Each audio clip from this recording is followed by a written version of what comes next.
नमस्कार विद्यार्थी मित्रों। आज हम बीकॉम 6 सेमेस्टर में भारतीय अर्थव्यवस्था इस विषय में भारत में विदेशी व्यापार इस प्रकरण पर इस टॉपिक पर चर्चा करने जा रहे हैं। मैं doctor Anil Ramteke, associate professor GS commerce college Wardha, आज के ऑनलाइन लेक्चर द्वारा भारत में विदेशी व्यापार, किसी भी देश की अर्थव्यवस्था में विदेशी व्यापार का बहुत बड़ा महत्वपूर्ण स्थान होता है। वास्तव में देखा जाए तो विदेशी व्यापार अर्थव्यवस्था में आर्थिक क्रियाओं के स्तर पर तथा स्वरूप का परिचय होता है। देश किसी तरह की वस्तु का निर्यात करता है, किस तरह की वस्तु का आयात करता है, कितनी मात्रा में निर्यात करता है और कितनी मात्रा में आयात करता है, किन देशों में अपनी वस्तुएं बेचता है तथा किन देशों से वस्तुएं खरीदता है, इन सबसे संबंधित जानकारी आर्थिक व्यवस्था की सही दिशा का बोध करती है। भारतीय विदेशी व्यापार की आधुनिक प्रवृत्तियां modern trends of Indian foreign trade अथवा पंचवार्षिक योजनाओं में भारत का विदेशी व्यापार foreign trade of India during 5-year plans, भारत के विदेशी व्यापार की आधुनिक प्रवृत्ति का अध्ययन कई मुद्दों से हमें मिलता है, जैसे कि विदेशी व्यापार का आकार और मूल्य, विदेशी व्यापार का स्वरूप अथवा संरचना, विदेशी व्यापार की दिशा, size and value of foreign trades, composition of foreign trade and direction of foreign trade. विदेशी व्यापार का आकार और मूल्य देखा जाए तो भारत में स्वतंत्रता प्राप्ति के पश्चात नियोजन काल में विदेशी व्यापार की मात्रा तथा मूल्य में तीव्र गति से वृद्धि हुई है। विभिन्न पंचवार्षिक योजना काल में निर्यात के बढ़ने के बाद भी भारत का व्यापार घाटा एक ऊंचे स्तर पर बना हुआ है। जैसा कि कई प्रकार की सारणी भारत का विदेशी व्यापार जो दिया गया है, उसमें 2014-15 में देखेंगे तो लगभग आयात 14,46,278 करोड़ रुपए की आयात हुई है। निर्यात 2014-15 में निर्यात देखेंगे तो 10,05,358 करोड़ रुपए की निर्यात हुई है। और व्यापार का कुल मूल्य अगर देखेंगे तो 24,51,636 करोड़ रुपए में व्यापार का कुल मूल्य किया है। और व्यापार संतुलन देखेंगे तो व्यापार संतुलन में घाटा देखेंगे तो 2014-15 में -4,40,920 रुपए का घाटा में व्यापार संतुलन में दिखाई देता है।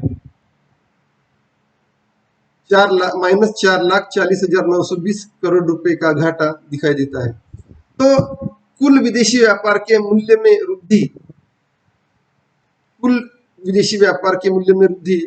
वर्ष 1990-91 में कुल विदेशी व्यापार आयात और निर्यात जोड़कर देखेंगे तो 75,751 करोड़ का था, जिसमें कुछ वर्षों को छोड़कर निरंतर वृद्धि होती रही। और वर्ष 2013-14 में के दौरान भारत का विदेशी व्यापार आयात प्लस निर्यात बढ़कर 47,46,952 करोड़ तक पहुंच गया है। आयातों में अपेक्षाकृत अधिक वृद्धि दर, कुल आयात का मूल्य जो 1991 में 43,198 करोड़ थे, वे धीरे धीरे बढ़कर 2001 में 2,30,873 करोड़ रुपए हो गए। इसके पश्चात आयातों में अपेक्षाकृत और अधिक तीव्र गति से वृद्धि हुई और वह 2013-14 में बढ़कर 28,15,918 करोड़ हो गए। भारत के आयातों के वृद्धि के प्रमुख कारण निम्नलिखित दिए जाते हैं। पहला कारण है तीव्र औद्योगिकरण के कारण मशीनी उपकरणों, तकनीकी ज्ञान व औद्योगिकरण कच्चे माल का आयात। नंबर 2, खाद्यान्नों का नियमित आयात। नंबर 3, 1990-91 से अपनाई जाने वाली उदार आयात निर्यात नीति। नंबर 4, वस्तुओं की बढ़ती हुई कीमतें। इस प्रकार आयात वृद्धि में भारत में आयातों की वृद्धि में प्रमुख कारण दिखाई देते हैं। निर्यातों में साधारण वृद्धि। भारत में आर्थिक सुधार के बाद निर्यातों में वृद्धि हुई है। 1990-91 में भारत का कुल निर्यात 32,553 करोड़ रुपए था, जो 2013-14 में बढ़कर 19,31,074 करोड़ हो गया। फिर भी आयातों में वृद्धि दर निर्यातों की तुलना में अपेक्षाकृत अधिक रही है। हमारे निर्यात आयात की तुलना में अपेक्षाकृत कम बढ़ने के प्रमुख कारण निम्न प्रकार के दिखाई देते हैं।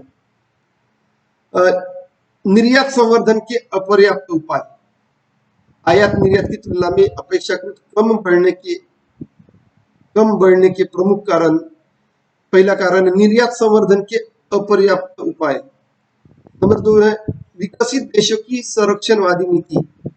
नंबर 3, प्राथमिक वस्तुओं के अपेक्षाकृत कम मूल्य। नंबर 4, घरेलू उपभोग में वृद्धि। इस प्रकार निर्यात में साधारण वृद्धि इन कारणों में दिखाई देती है। नंबर 4 है व्यापार घाटा। भारतीय विदेशी व्यापार की आधुनिक प्रवृत्तियों में व्यापारी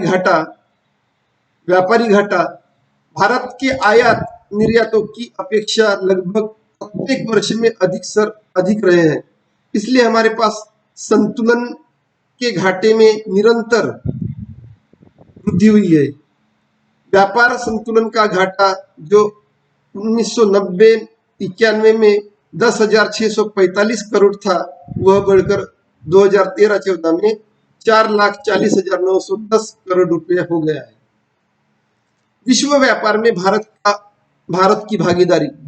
विश्व व्यापार में भारत की भागीदारी देखेंगे तो Indian shares in world trade. विश्व के कुल निर्यात व्यापार में भारत के निर्यात का अंश 1948 में 2.2% था, जो क्रमशः गिरकर 1980-81 में 0.42% हो गया। हाल के वर्षों में भारत के निर्यात व्यापार के सापेक्षिक अंश में कुछ वृद्धि हुई है और 2000 में 0.7%, 2009 में 1.3, 2010 में 1.5 तथा 2011 में 1.7% हो गया। इसी प्रकार विश्व के कुल आयात व्यापार में 1948 में भारत का अंश 3.1% था, जो क्रमशः घटकर 1973 में 0.5% हो गया।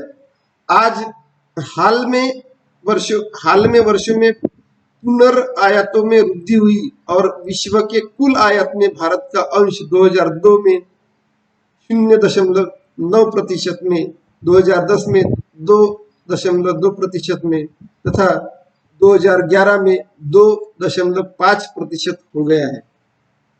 विदेशी व्यापार का स्वरूप अथवा संरचना।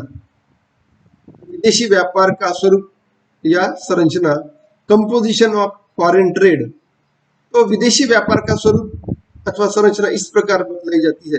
विदेशी व्यापार की संरचना से आशय आयात निर्यात की वस्तु से है। आयात निर्यात विदेशी व्यापार की संरचना से आशय आयात निर्यात की वस्तु से है। व्यापार की संरचना किसी देश के विदेश संबंधी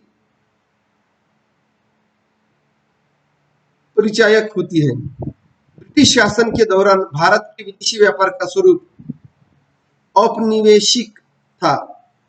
इस अवधि में भारत के विदेशी व्यापार की संरचना प्रमुख विशेषताएं इस प्रकार विदेशी व्यापार की संरचना दी है। जिससे भारत के कच्चे माल का निर्यात होता था, भारत के कच्चे माल का निर्यात होता था, भारत को निर्मित माल का आयात होता था।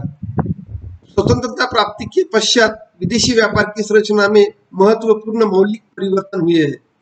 व्यापार के औपनिवेशिक ढांचे को पूर्णतया बदल दिया गया है। भारत का विदेशी व्यापार विकासात्मक अर्थव्यवस्था का परिचय देता है। भारत के निर्यात में विविधता आई है। परंपरागत वस्तुओं के नए उत्पादनों के निर्यात में क्रांतिकारी परिवर्तन हो रहे हैं। अब हम भारत के प्रमुख आयात निर्यात का मदों की चर्चा अगर करें तो इस प्रकार बतलाई जाती है। वस्तु समूह देखेंगे तो खाद्य एवं संबंध उत्पाद, जिसमें अनाज, दलहन, खाद्य तेल, ईंधन जिसमें पीओएल, उर्वरक, पूंजीगत वस्तुएं जिसमें इलेक्ट्रिकल एवं मशीनी औजारों को छोड़कर मशीनरी, इलेक्ट्रिकल मशीनरी, परिवहन संबंधी उपकरण, रसायन, मोती, कीमती पत्थर, अर्ध कीमती पत्थर, सोना और चांदी, इलेक्ट्रिक वस्तुएं आदि वस्तु की आयात प्रमुख वस्तु की संरचना में दी गई है। और 2014-15 में देखेंगे तो खाद्य एवं संबंध उत्पाद, जिसमें 3.8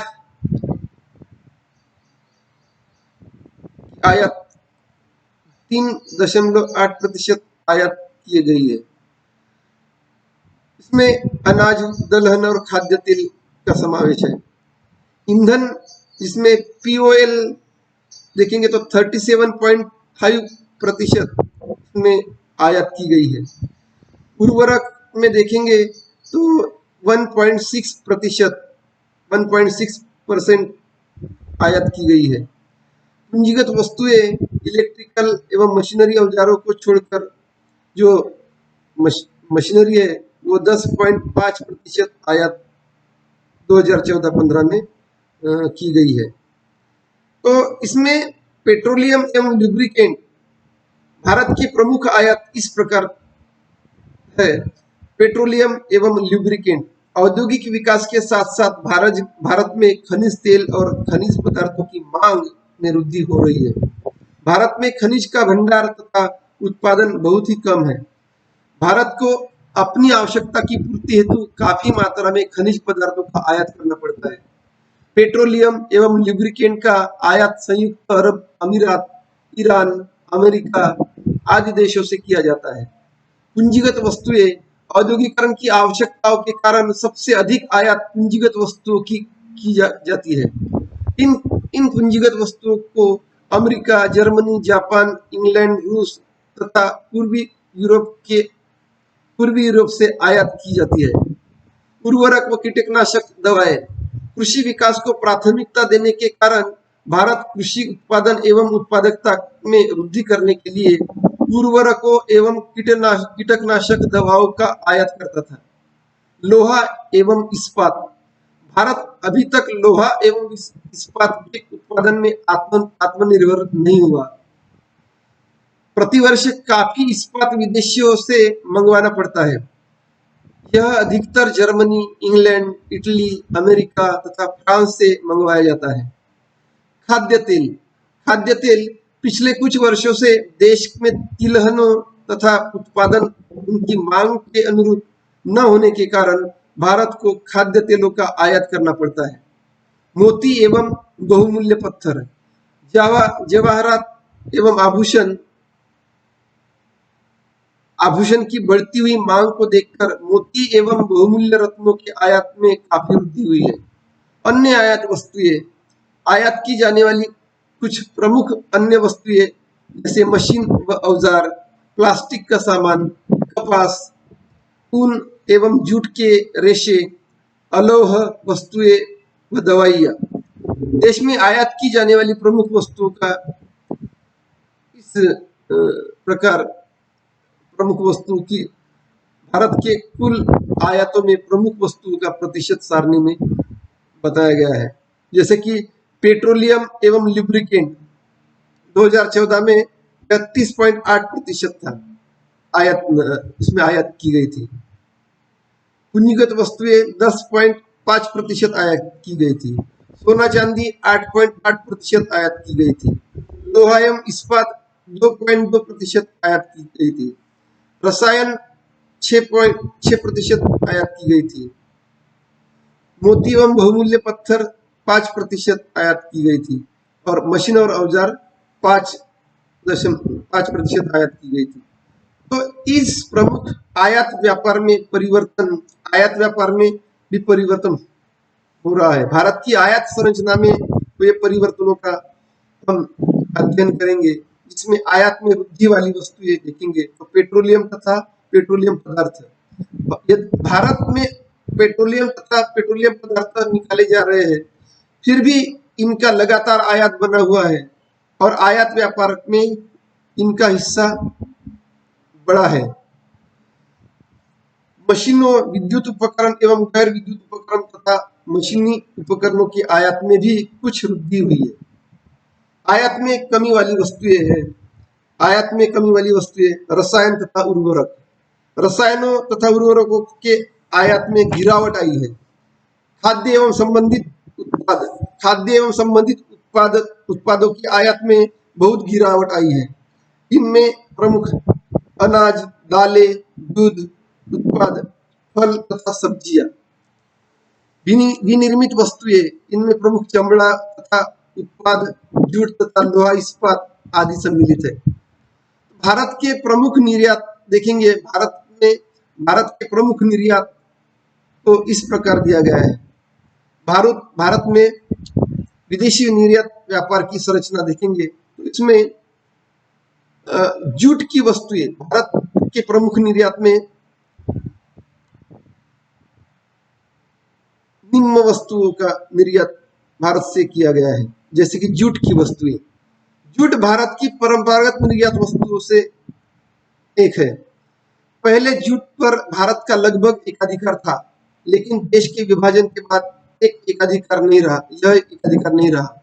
लेकिन आज भी भारत जूट की वस्तुओं के निर्यात में अपना महत्वपूर्ण स्थान रखता है। चाय, भारत चाय उत्पादों एवं निर्यातकों में एक प्रमुख देश माना जाता है, जहाँ की कुल उत्पादित चाय का एक अच्छा भाग निर्यात कर दिया जाता है। कॉफी, भारत से कॉफी का निर्यात बराबर बढ़ रहा है। सिले सिलाए वस्त्र, भारत से सिले सिलाए वस्त्रों का निर्यात बढ़ता जा रहा है।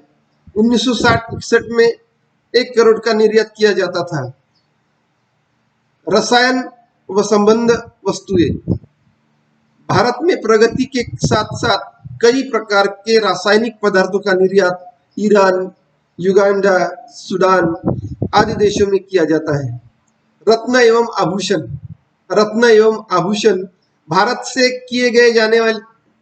किए जाने वाले निर्यातों में सबसे अधिक वृद्धि जवाहरात के निर्यात में हुई। भारत इनका कच्चा माल विदेशों से मंगवाता है तथा इन्हें तैयार करके विदेशों को ही निर्यात कर देता है। इसका कारण यह है कि भारत में श्रम बहुत सस्ता है। इंजीनियरिंग वस्तुएं,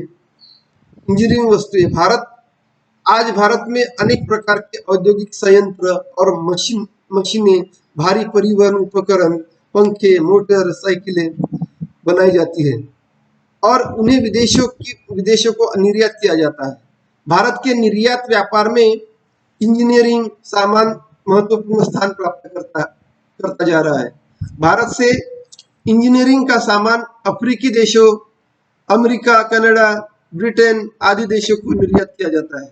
पेट्रोलियम उत्पाद, कच्चे तेल के उत्पादन के मामले में भारत भले ही वैश्विक आपूर्ति पर निर्भर था, लेकिन पेट्रोलियम उत्पादों के निर्यातों में भारी वृद्धि हो रही है। फार्मास्यूटिकल्स, दवाइयाँ, भारत का फार्मास्यूटिकल भी निर्यात के मामले में बेहतर प्रदर्शन कर रहा है। सूचना प्रौद्योगिकी में निर्यात में भारत का यह सर्वथा नवीन क्षेत्र है। विगत 2 दशकों में भारत में आई संचार क्रांति की बदलाव भारत के वैश्विक सॉफ्टवेयर बाजार में अपनी उपस्थिति धमाकेदार तरीके से दर्ज कर रही है। ऑटोमोबाइल्स ऑटोमोबाइल्स का भारत का उच्च समृद्धि दर वाला क्षेत्र है। आर्थिक तथा उदारीकरण के दौर में उदार नीतियों का लाभ उठाते हुए आज विश्व की लगभग सभी बड़ी ऑटोमोबाइल्स कंपनियों ने भारत में अपनी विनिर्माण इकाइयां स्थापित की है। इसी उद्योग के सहायक के रूप में ऑटोमोबाइल्स कल पुर्जे बनाने वाली इकाइयों ने भी वैश्विक दर्जा हासिल कर लिया है। भारत में प्रमुख वस्तुओं का कुल निर्यात में प्रतिशत हिस्सा निम्नानुसार दिया गया है।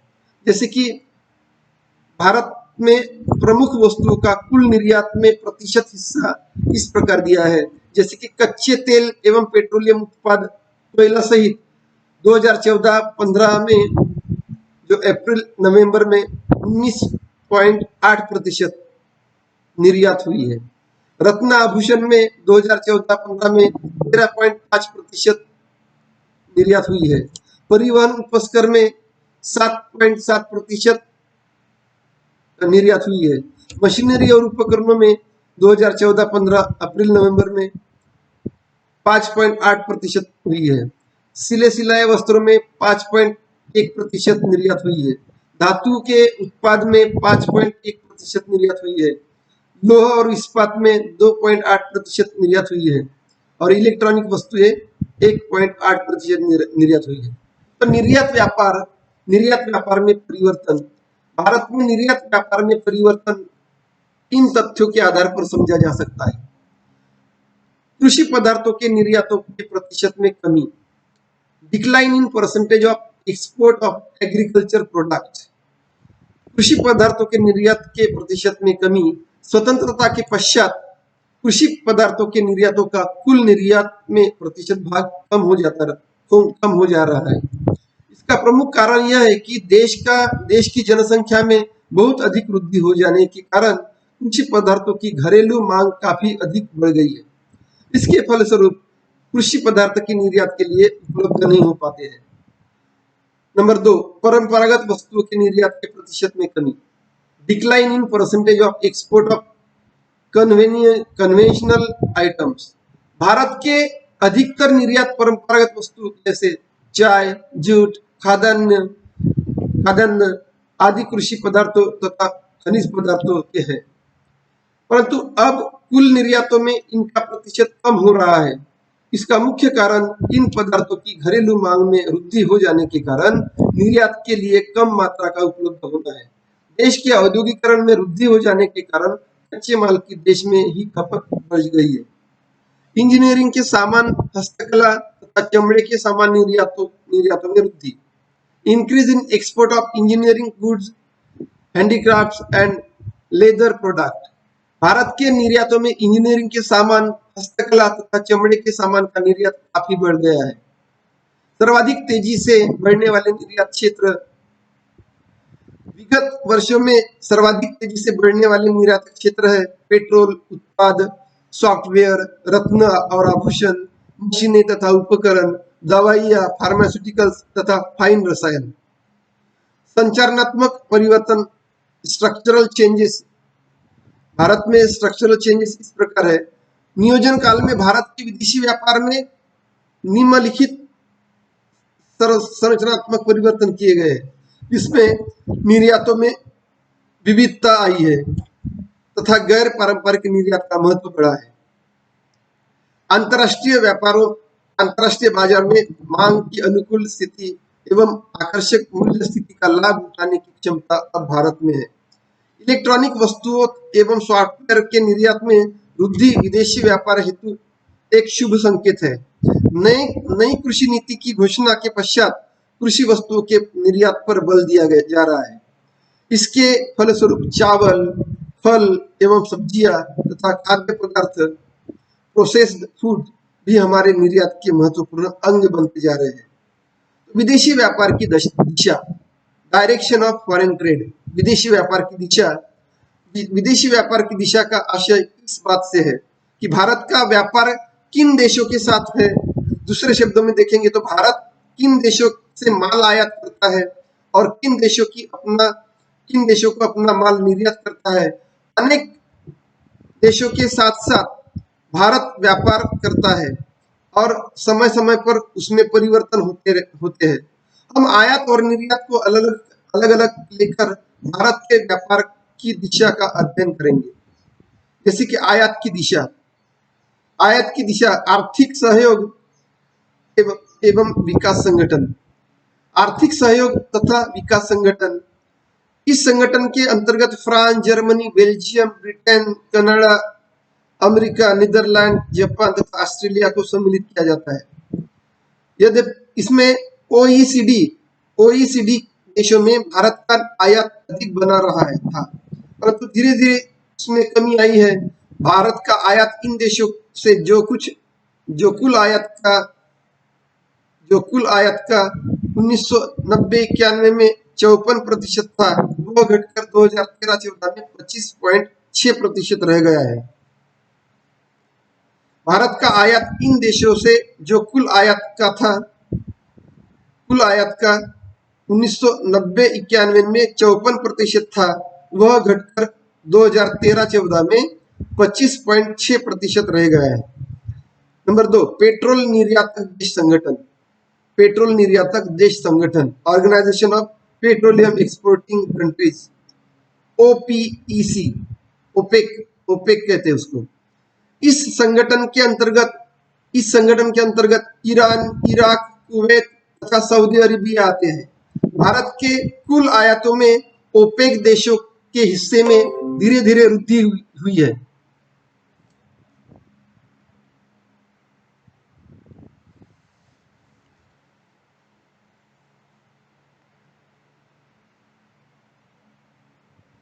भारत का कुल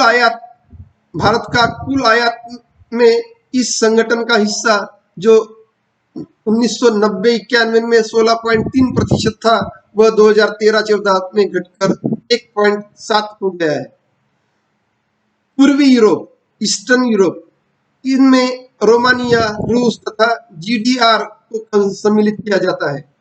इन देशों का भारत के कुल आयात में जो प्रतिशत 1990-91 में 7.8% था, वह बढ़कर 1913-14 में 32.2% रह गया है।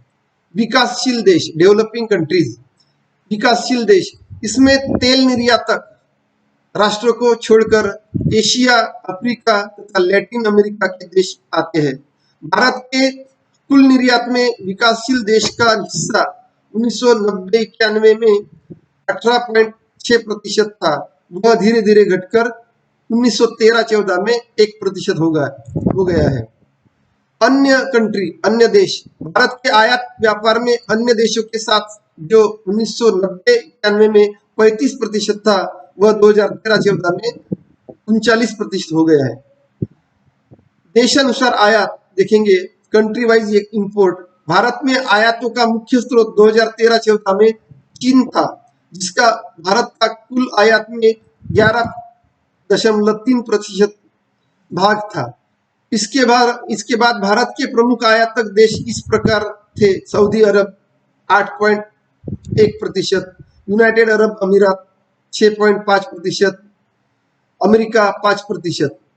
तो भारत की आयात की मुख्य विशेषताएं देखेंगे तो इस प्रकार मानी जाती है। विगत वर्षों में तेल उत्पादक देशी जैसे ईरान, कुवैत तथा सऊदी अरब से बड़ी मात्रा में आयात के लिए बाध्य होना पड़ा, जिसका कारण पेट्रोलियम पदार्थों की कीमतों में असाधारण वृद्धि है। विगत वर्षों में जर्मनी, बेल्जियम, कनाडा, फ्रांस तथा जापान से हमारे आयात में वृद्धि हुई है। पूर्वी यूरोप के देशों से हमारा आयात बढ़ा है, परंतु सोवियत संघ के विघटन के बाद इसमें कमी हुई है। विकासशील देश जैसे Africa, Asia, Latin America, Caribbean से भारत के आयात व्यय में हिस्सा बढ़ा है। आयात की दिशा में परिवर्तन के कारण इस प्रकार बतलाए जाते हैं। आयात की दिशा में परिवर्तन के कारण ब्रिटेन के अलावा अन्य देशों से मिलने वाली बड़ी बड़ी सहायताएं तथा अनुदान, जिसमें कुछ निश्चित देशों के साथ निबद्ध सहायता भी शामिल है। ब्रिटेन के अलावा अन्य देशों में आवश्यक गुण की तथा कम कीमत पर वस्तुओं का उपलब्ध होना, व्यापार घाटे, विदेशी मुद्रा की कठिनाइयों एवं योजनाओं की आवश्यकताओं के कारण समाजवादी देशों से रुपयों में भुगतान करने का समझौता किया गया, जिससे व्यापार के संतुलन तथा विस्तार को मदद मिली। विकास के कारण उत्पन्न हुई भारतीय अर्थव्यवस्था की जरूरतों में विविधता से व्यापार की दिशा में विविधता जरूरी बन गई है। निर्यात की दिशा के अध्ययन में भारत के व्यापारी साझेदारियों को इस प्रकार बांटा गया है। भारत का ओपेक देशों को निर्यात जो 1991 में कुल निर्यात 53.5% था, भागीदारी थी, वह घटकर 13-14 में 34.8 हो गई है। इस प्रकार भारत से निर्यात इन देशों को कम हो रहे हैं। ओपेक संगठन के देशों को भारत के निर्यात में वृद्धि हो रही है। भारत के कुल निर्यात में इस संगठन के देशों की भागीदारी 1990-91 में 5.6% थी, जो 2013-14 में बढ़कर 19.4% हो गई है। तो विकसनशील देशों में की भारत के कुल निर्यात में भागीदारी तीव्र गति से बढ़ी है। 1990-91 में विकासशील देशों को हमारे कुल निर्यात का 16.8% देशों को निर्यात किया जाता था, इसमें बढ़कर 2013-14 में 41.5% हो गया है। इस प्रकार विदेशी व्यापार की मुख्य विशेषताएं भी बतलाएंगे। तो कुल विदेशी व्यापार के मूल्य में वृद्धि, आयातों में निरंतर वृद्धि का रुख, निर्यातों में अपेक्षाकृत वृद्धि, कुल राष्ट्रीय आय का बढ़ता हुआ प्रतिशत, विश्व व्यापार में भारत का हिस्सा और निर्यात आयात अनुपात, विदेशी व्यापार के घाटे में निरंतर वृद्धि, आयात संरचना में परिवर्तन। इस प्रकार निर्यात व्यापार की संरचना में परिवर्तन, विदेशी व्यापार की दिशा में नया मोड़, समुद्री मार्ग की प्रमुखता, विदेशी कंपनियों का प्रभुत्व तथा भारतीयकरण की प्रवृत्ति, विदेशी व्यापार पर सरकार का नियंत्रण और निर्यात संवर्धन प्रयत्नों में वृद्धि और विदेशी व्यापार नीतियों में क्रांतिकारी रुख। इस प्रकार भारत की विदेशी व्यापार की विशेषताएं बतलाई जाती हैं। Thank you.